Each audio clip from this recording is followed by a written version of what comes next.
La crypto-monnaie est une monnaie virtuelle basée donc sur Internet qui s'envoie de portable à portable, d'ordinateur à ordinateur, de portable à ordinateur ou vice-versa.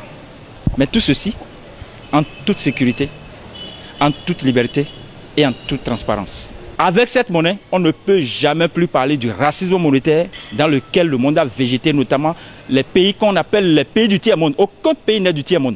C'est un concept, comme l'a dit Thomas Sankara, inventé par les oligarques du monde pour prendre d'assaut et asservir le reste de l'humanité.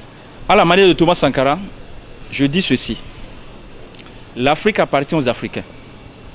Et si Pharaon n'a pas laissé les filles d'Israël partir, mais que c'est les filles d'Israël eux-mêmes qui se sont battus, Dieu aidant, pour quitter l'esclavage pharaonique, ce n'est pas les Français qui vont libérer l'Afrique. C'est les Africains qui vont se mettre ensemble pour libérer l'Afrique. Et aujourd'hui, en dehors du pouvoir spirituel qui appartient 100% à Dieu, celui qui a le pouvoir économique sur la terre a tous les autres pouvoirs.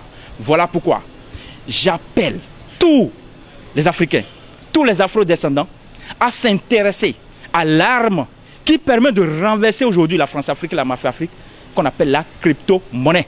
Car avec cette monnaie, finit le nazisme monétaire, finit la dictature monétaire, finit le totalitarisme monétaire, finit l'aristocratie monétaire, la monarchie monétaire, finit tout ce qui empêche l'Afrique de se décoller. Pourquoi? L'Afrique est le continent qui a le plus de richesses. Mais ces populations sont les plus souffrantes au monde. Amalgame. Il y a quelque chose qui ne va pas. Ambiguïté. Donc nous devons lever les équivoques.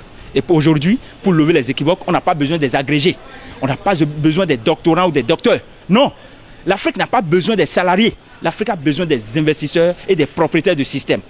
Ensemble, engageons-nous dans la crypto-monnaie et mettons des systèmes en place pour que l'Afrique soit sauvée de cette oligarchie qui, pendant des années, à partir de l'esclavage, la traite transatlantique ou bien la traite négrière, le commerce triangulaire, a foutu le bordel dans le continent africain. Merci, monsieur le journaliste. Je suis très ravi de vous recevoir et je suis même très ému de lancer cet appel parce que je sais que beaucoup sont déjà dedans avec moi. Et à travers l'ONG Libérons l'Afrique que j'ai l'honneur de diriger, nous disons main dans la main, mettons barrière à tous ceux qui empêchent l'Afrique d'évoluer. Nous n'avons pas besoin des monétaristes rudimentaires. Nous n'avons pas besoin des banquiers archaïques. Nous avons besoin des néo-banquiers. Et c'est entre vous et moi que nous allons trouver ces néo-banquiers. Car les autres ne sont pas là pour le ventre du peuple, mais pour leur propre ventre.